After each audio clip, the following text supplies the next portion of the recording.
Bom dia, pessoal. Primeiramente, obrigado aí por mais um ano de VTEX Day, um evento maravilhoso, e esse ano a gente trazendo um conteúdo aqui mais focado em desenvolvimento, em tecnologia. A gente vai fazer uma track agora muito focada em performance. A gente trouxe o Steve, que é fundador e CEO da Builder.io. É uma empresa que a gente está super próximo aí, a gente gosta muito do trabalho que eles fazem. Então a gente vai começar com uma sessão de troca aqui de perguntas e respostas aqui, eu junto com o Steve. E a ideia é que depois a gente consiga abrir aí para vocês um tempo de perguntas e respostas vindo de vocês. Então, se já puderem ir pensando em perguntas e respostas para o final, a gente vai tentar aí, esses 40 minutos que a gente tem, dar uma estendida e conseguir atender vocês. So, thank you, Steve, for coming. It's our pleasure to have you here. So, I think that we can start. Well, the first question that we have for you is that our customers are always looking for excellence in performance, looking for maximum scores in performance tests, like health and whatever, regardless of the complexity of the operation. So, how do you see this balance between performance and user experience? Yes, absolutely. Also, hello, everybody. Thank you for having me. So, and just so you know, I think it gave a great intro, but yeah, we build sort of a drag and drop system. You can connect to FastStore, Gatsby, React, stuff like that. People want to build pages quickly, and they want the pages to load very fast. And so, at the end of the day, performance has a few really important implications. It definitely impacts the user experience. If your website loads very slow, people just get impatient, they go away. They might be on an app, they want to go open a store, from a link, and if the store opens too slowly, they just disappear. Obviously, if they disappear, they're not buying anything, and that's costing you money. And so the very, very simple answer is, if you do only one thing, if you just make your store faster, your UX gets better, people enjoy browsing the store, they'll look at more products, they'll spend more time, and they're more likely to buy products. But second, and as a result of that, you will make a lot more money. So at the end of the day, every store's purpose is to sell products. And if your store is slow, that's almost the most painful way to not be selling products, right? You want to sell products to people who want to buy the products. You don't want them to go away because they had such a annoying time browsing the slow site. Also remembering that, they might be on the subway, they might be on the bus, they might be up on a mountain. They're not always at home on a fast device and a fast network connection. In fact, we often find that people do a lot of their shopping when they have a poor network connection because they're bored. They're on the bus, the network is bad, but they're very bored, so they're browsing things and they want to buy. Now, the other important thing, though, is sometimes people get really excited and they want to add lots of fancy features to their store, right? When you go to the homepage, they want to have a video and animations and, live stream and all this stuff. Sometimes when you're trying to make that really fun, fancy UX, the performance can suffer. And that's what can be really hard, is to find a balance. Sometimes it depends on trade-offs. Like, okay, maybe we don't want to have a big giant video on the homepage for the mobile devices. We want to do things a little bit simpler so they load faster. But sometimes it depends a lot on your tools. Sometimes if you're on the latest, greatest tooling, like FastStore, a lot of the best practices are built in, and so you have good DX, good UX, good performance, without having to worry about it too much. Did that answer most of your question? I'm happy to follow Sure. up. First, it answers. Do you have an example, any case that you can bring that make this balance okay? Yeah, you mean like a merchant? Yeah, I mean, or do you mean like merchant examples or like examples of finding a balance? Could be merchants, yeah. Sorry? Merchants. Yeah, so one of our bigger merchants, it's everlane.com. They sell a lot of products, mostly in the United States. They are like a fancy brand. They want to look very premium and sell products at a high price. So they need to always look better than every other store, and they put a lot of money into it.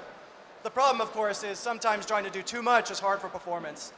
So what they did is they moved over to Next.js for mobile first. So if you use Next.js, Guillermo and Vercel team make a very good framework for making very fast websites. FastStore VTEX is very similar, so same benefits.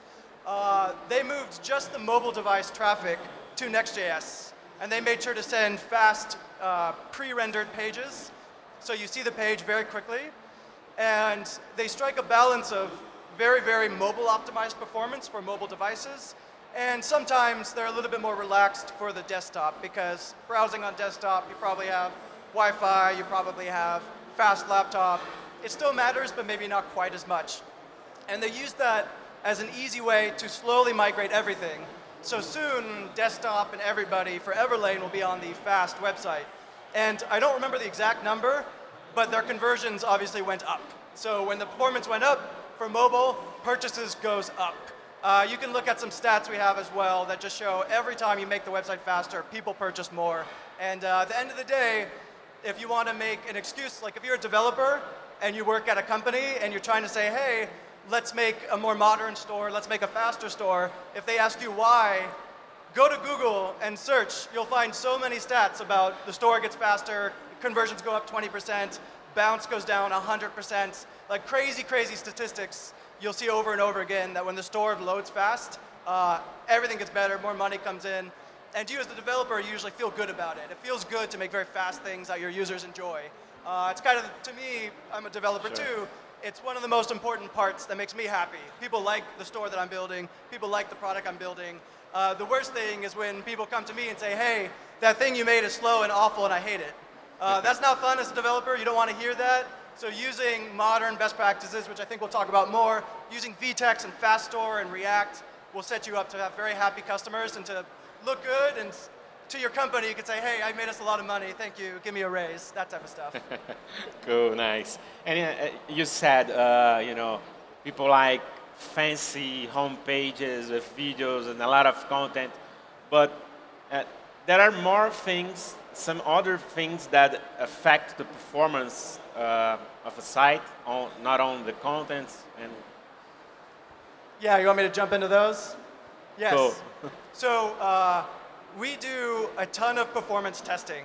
So our product allows you to build pages in a way that we can generate code, and we can generate code in many different ways. So we can generate code for React or Vue or Svelte. We can generate code with images one way or images another way.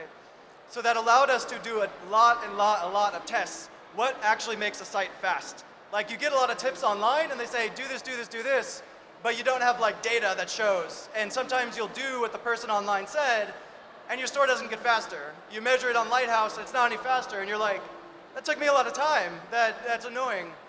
So what we did is we made a tool where we can change the code of your store, and then we can run the performance test on the changed code, and we can tell you exactly how much faster a certain change will make for your performance. What we found was there were 4 things that actually really make an impact. Like if you make sure you do all 4 things, you can have a very fast store. So the first one is the store has to send the response. They call it the time to first byte, really fast. And the only way to do that is from a CDN. So you need to use like the edge. If you hear the edge, it basically means, a lot of people host their website in Virginia in the United States. And in order to request a page from the United States, from Brazil, it takes a long time. It's very slow. So that's why CDNs exist. CDNs will have edge nodes here in Brazil. So when you ask for a page, it'll come right from Brazil, and it's very fast. So as long as you use the CDN, which good platforms like VTEX FastStore will have that built in for you, or if you want to do it yourself, it's more complicated, but you can use AWS, CloudFront, stuff like that.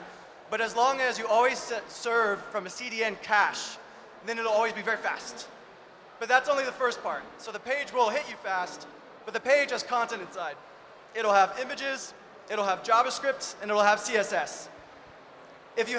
So the second thing is if you have very slow CSS, it still takes a long time to load. So the CDN gave you something very fast, but the CSS is downloading, and it slows everything down. So the important part for the second one, for CSS, is just make sure you're not loading CSS that isn't on the page. So if you have a home page and it has a hero and products, but you have one giant CSS file, this one CSS file has all the CSS for every page on the website, and if you're downloading that one gigantic CSS file just for the home page, that's going to be slow.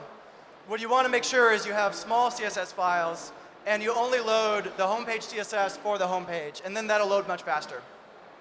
The third one is images. So you may have seen before, you load a website, but it's kind of blank.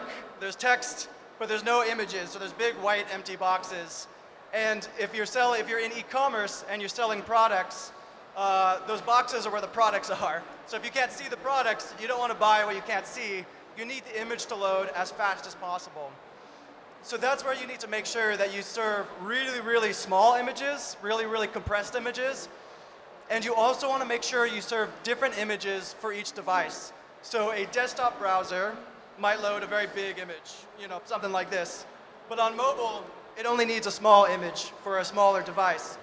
So you want to make sure that you use either there's the picture tag, there's the source set property for the image tag, or there's some other CSS tricks to make sure a small screen loads a small image and a large screen loads a large image.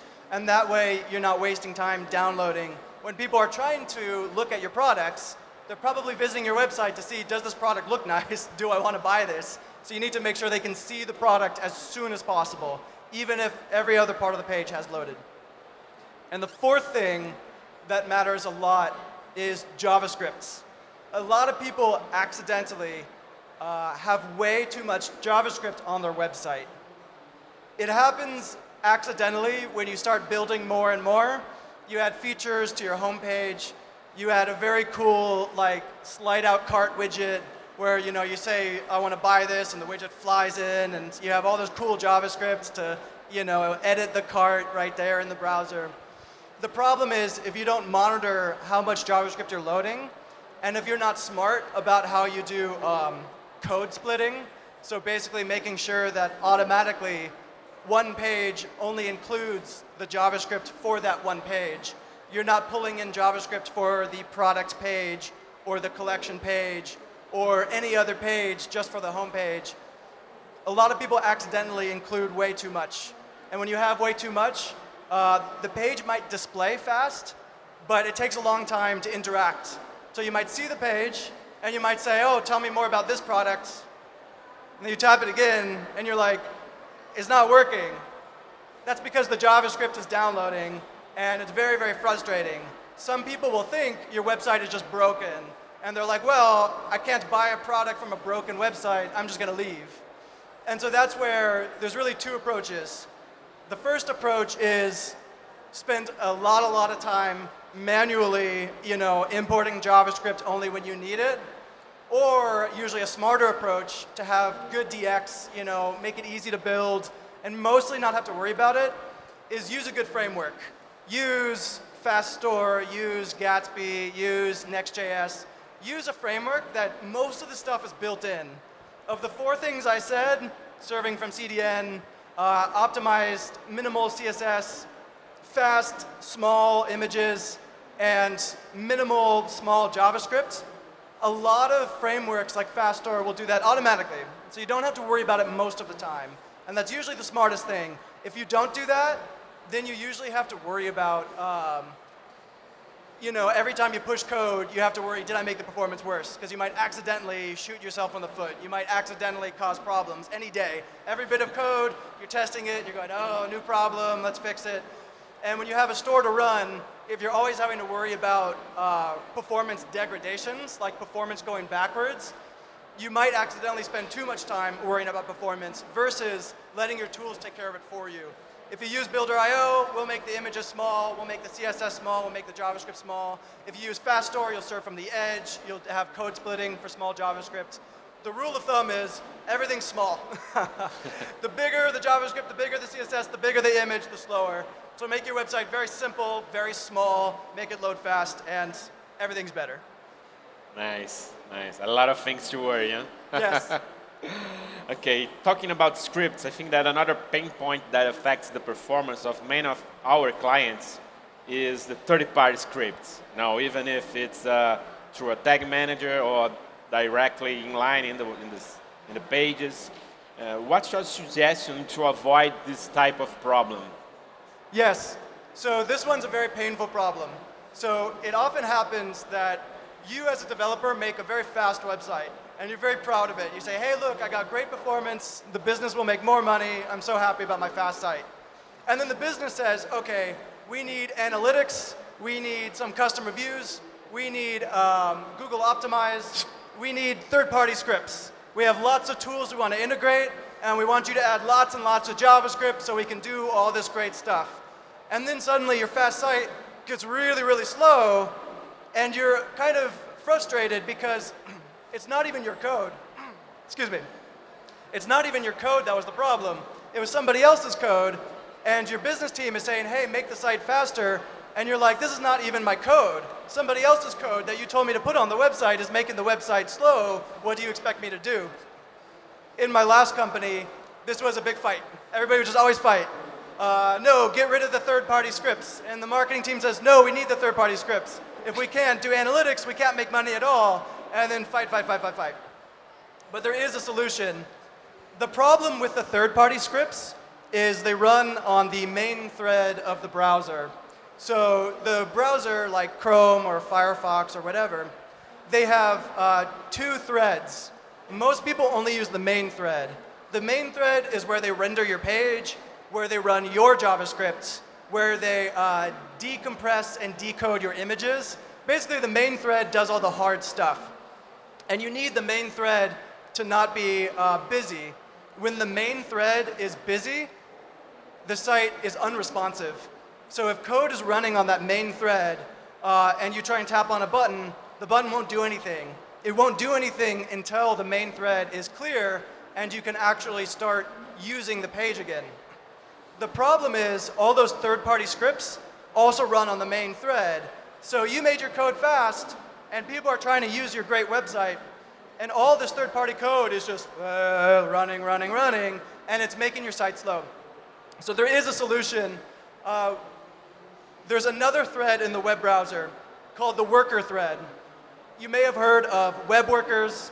You may have heard of service workers. You may have heard of shared workers. Those are kind of new. But the workers are really cool because they give you another thread. So when code runs on the other thread, your website is not affected. Your users can click on buttons. They can add products to cart. They can shop. They can even purchase. The idea, of course, is can you get the third-party code in the other thread so that it's still doing what it needs to. It's still providing analytics or A/B testing or personalization, but it's not hurting the performance of your website. The problem, though, is the third-party scripts will use main thread variables. So they need to use window and documents and the DOM. They need to say document.querySelector, listen to, add event listener, click. And if you run them by default in the web worker, they will error, they will break, because the web worker doesn't have window and document and DOM. There's no add event listener for clicks in the worker.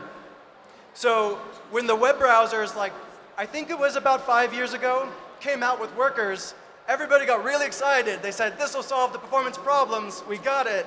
And then they realized we can't use it. It doesn't do what we need. It's theoretically interesting, but it's not capable. And so there is a solution finally. Our team built something, it's called PartyTown. It's supposed to be a place to run your third-party scripts in the web worker. And what it does, it's kind of hard to explain because it's very strange in how it works, but it's very effective. It allows you to run third-party scripts in the web worker, and every time they need to use window or document or the DOM, it'll actually run that in the main thread really quickly and then go back to the worker thread. So what it means is you can suddenly solve most of your JavaScript problems. All you do is integrate PartyTown, which is relatively easy, and then you just use an attribute to tell all the third-party scripts to run in PartyTown. That will move all the scripts over to the worker thread, and they will actually run as expected. They will run exactly as the vendor intended, and now suddenly we've been seeing many customers, their score goes from like 20 to like 60, just overnight. Way faster, almost for free, and then your conversions go up. So that's one of the, historically, this was one of the most annoying, most frustrating, most unsolved problems. And now this is kind of the easiest problem to solve. You should look up PartyTown. I think we'll share a link afterwards. But I would highly recommend for third-party scripts that will just wipe out the problem very fast and make your store faster. And you can sleep at night happy that all the scripts run fine, but everything is fast. And your marketing team will be happy. They can have their tools and no more fighting. Avoid marketing and technology fights, yeah? Exactly. Cool. So, and I think that we have a trick question here because I don't know if there's a right answer, but what are the top performance tips that we can have to every developer to consider when coding? Yes. Yeah, it's a good question. So besides those 4 things, make everything small, make everything fast, and the other thing, move third-party scripts to the web worker, the biggest thing really is to make sure you have a good balance of performance and DX. So you might be listening to me and saying, that sounds really complicated. That's a lot of tips. I have to always remember. I better not mess up. But you're in luck. There are tools that will automate this stuff. There are tools that will do the best practices for you. I would recommend the easiest thing to solve a lot of performance problems and allow you to just write code and be happy and not worry about it is use FastStore. If you're not on it, use it. It has a lot of this built in. Don't worry about it. It just works. Consider using Builder.io. That allows your marketing team to build pages. It allows you to use your React components to customize pages. And all the images, all the CSS, all the JavaScript, all those tips are just automatically done for you. So it'll be fast. And probably use PartyTown too. If you use FastStore plus Builder.io plus PartyTown, you can have a very fast store and you can look like a performance expert without being one. You don't have to know every single tip if you just use really good tools and then every once in a while do performance testing and make sure it's delivering as expected. And if it's not, go bother VTEX if it's FastStore, go bother us if it's Builder.io, and go make issues on GitHub for PartyTown if you think PartyTown is slow. But if any of those things, if you use all 3 of those things, you can have a very fast store, very easy, and mostly forget about everything I've said. Especially if I talk too fast, then it's even better because you don't have to worry about it making sense. Just use the good tools and you'll be okay. You talk with performance, yeah, a lot of performance, yeah. And I think that finally we have a question here regarding what you said about Builder.io and FastStore. How do you think that is an architecture design that you can compose these tools? Yeah, that's actually a great question. So it's very simple, actually. At the end of the day, the easiest thing is just start with FastStore. If you start using FastStore, you deploy the way that VTEX suggests, and you follow the documentation, that is the bulk of your architecture. That kind of handles all the hard stuff. Then, if you want to plug in more things, PartyTown is just a JavaScript tag that you add. So FastStore has the store, and there's not much difficult architecture for PartyTown. You just add the script. You're pretty much okay, and you don't have to be an expert at the architecture. And then a lot of people connect Builder.io to FastStore, starting with just making landing pages. So usually when you build your store with anything, FastStore or whatever else, you have a fast store, but now marketing needs new pages. Make a new page for a new product launch, make a new page to talk about something for email, advertising, social media, whatever. And there's no time to code up all these pages. So that's where you can plug in Builder.io. Our documentation shows how Builder.io is just a React component. So FastStore using React and Builder.io as a React component just plugs in like any other React component and you're good. Or we should have an integration coming down the line as well, where hopefully soon you can just install or click a button and it's all set up. So hopefully it's just easy. You just kind of connect it and it works. Nice, very nice. Well, thank you very much, Steve. I think that your content, I think that is very good for us, for all the audience. And I think that now we'll start a kind of Q&A session here. And I will call Bruno here to make the questions that the audience may have. Bruno, please. Yeah. Alguém tem alguma pergunta? Tem? Aí.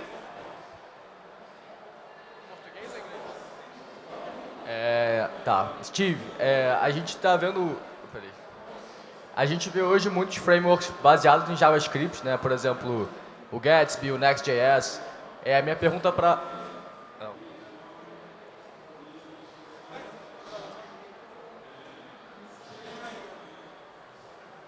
Can you hear me now? Alô, alô, alô. Okay. Então, Steve, a gente hoje vê bastante frameworks baseados em JavaScript, então Gatsby, Next. Minha pergunta para você é se você vê alguma outra tecnologia hoje, além do JavaScript, que pode ser competitiva com eles. Por exemplo, Python, algo do tipo assim.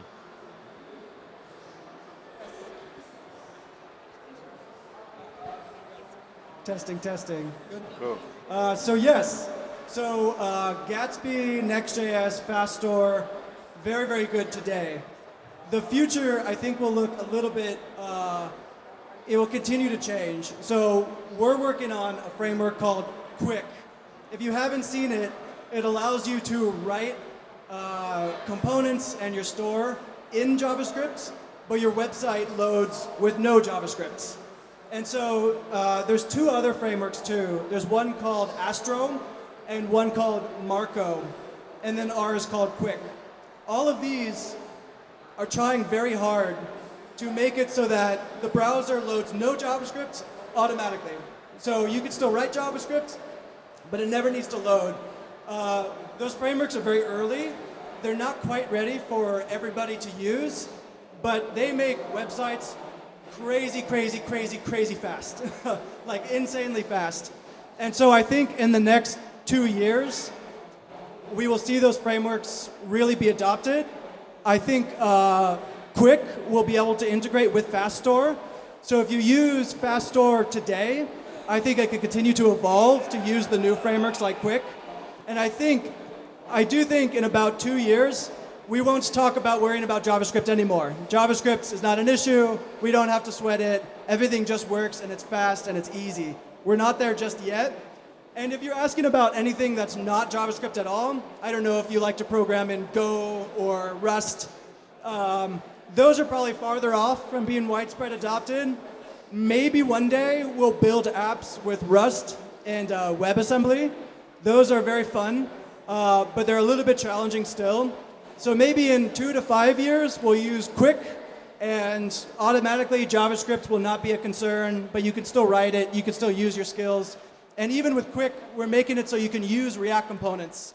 So you can still use the components you wrote in your Faststore, you can use the components you wrote in Next.js and Gatsby, but Quick will automatically make it fast.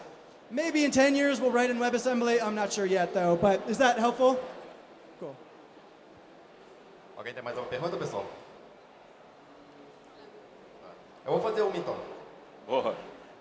Steve, você falou ali desse link, né, entre a experiência do desenvolvedor, e performance, né? Aqui na VTEX a gente está construindo a Faststore e a gente está querendo focar principalmente em performance e também a experiência do desenvolvedor. Como que você vê nessa fase, para você criar uma ferramenta, né? Como que você pode facilitar, né? Porque a gente quer deixar o desenvolvedor fazer o que ele mais gosta, que é codificar. Como que a gente pode, sei lá, as top dicas que você pode dar para a gente construir isso e deixar a experiência para o desenvolvedor o melhor possível? Yes, absolutely. So, yeah, at the end of the day, usually the solution is components and compilers. That's usually, at the end of the day, you want the developer to just write code, and then the tools make the code fast. So you want to make it automatic. And so with good React components, with a good image component, you could automatically compress the image and you never have to worry about images. With a really good framework, you can automatically split the JavaScript and split the CSS and stuff like that. I think at the end of the day, I feel the same, is developers should not worry about this. The tools should do it for you. The tools should use compilers to rewrite your code when needed to make it fast, but not change how it works.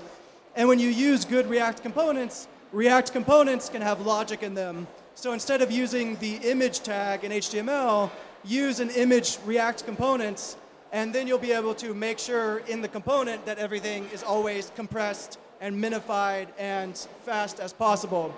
I think Fastor, the two things that might make this even more automatic that we should probably do is integrate Partytown directly to Fastor. So third-party scripts just ta-da, they're fast, you don't have to worry about it. Good DX, nothing changes, no worries.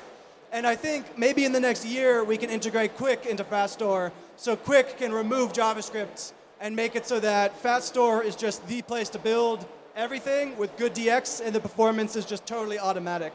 And so I think we can work towards that, and it'll just be easy, and developers can be happy, write code your favorite way, and the technology makes it fast without you being worried. Great, Steve. Thank you. Alguém tem mais alguma dúvida, pessoal? Não, encerramos de perguntas. Ah lá, ó. Senão eu vou fazer mais uma. Pode fazer, mano.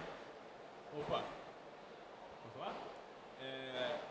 Na migração agora do Gatsby 4, né, nós tivemos uma mudança, eu não sei se vocês estão perguntando, perdão, tá? Nós tivemos uma mudança que aparentemente saiu do Static Site Generator para Server Side Render, por conta daquela limitação de 2.500 SKUs e tudo mais. A gente fez uns testes antes do speed test, depois, aparentemente deu uma pequena queda de performance no Server Side Render. Isso é natural? Isso o Server Side Render, tipo assim, vocês acham a resolução dos 2.500 SKUs foi só no Server Side Render ou o Static Site Generator não funcionaria com tudo isso de SKU?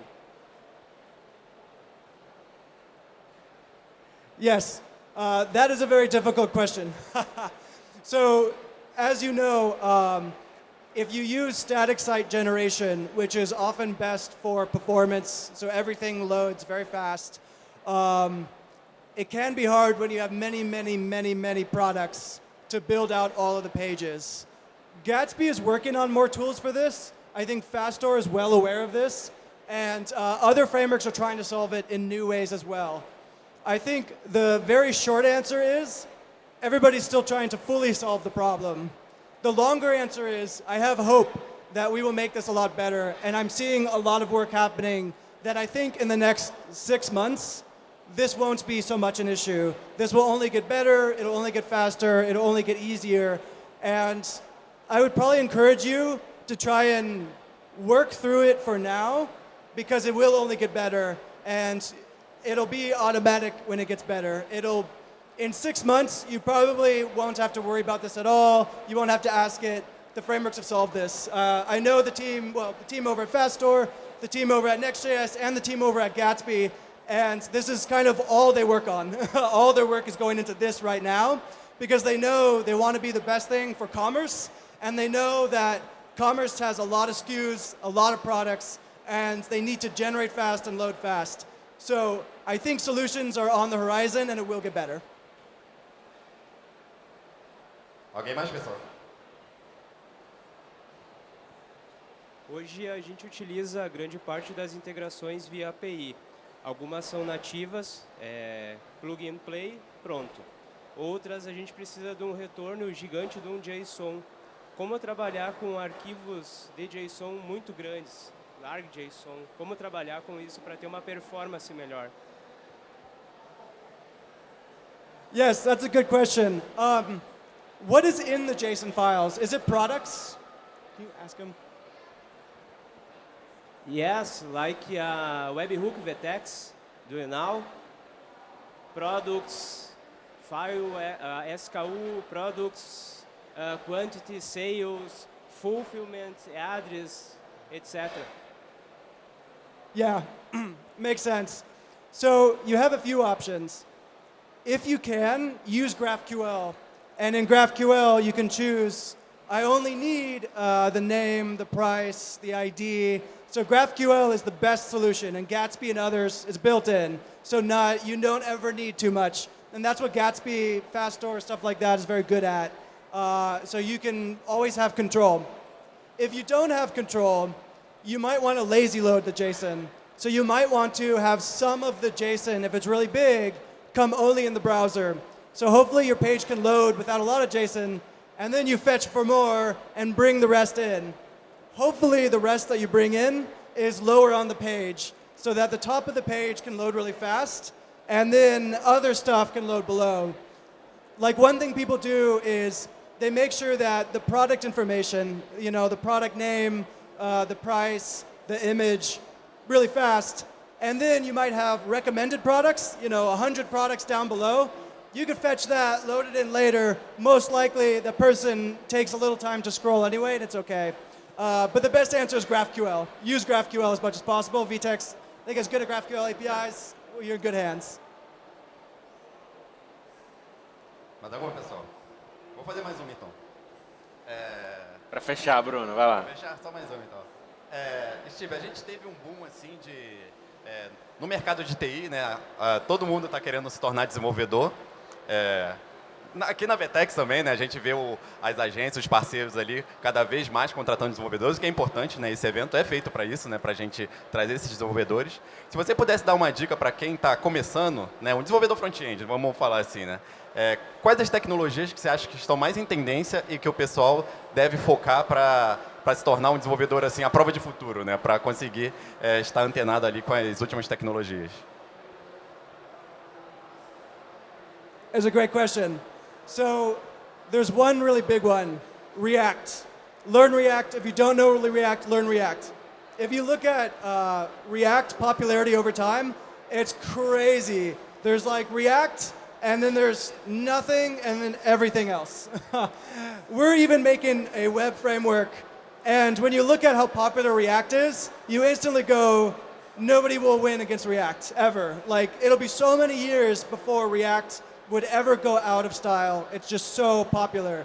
And it's popular because it's so good. It's not always the easiest first thing for developers to learn, but it is a lot easier than many things that came before it. So you should spend the time and learn React. It's very important. Luckily, if you use FastStore, that's a good way to start building real things with React. And so that would be my other big tip, is build real things.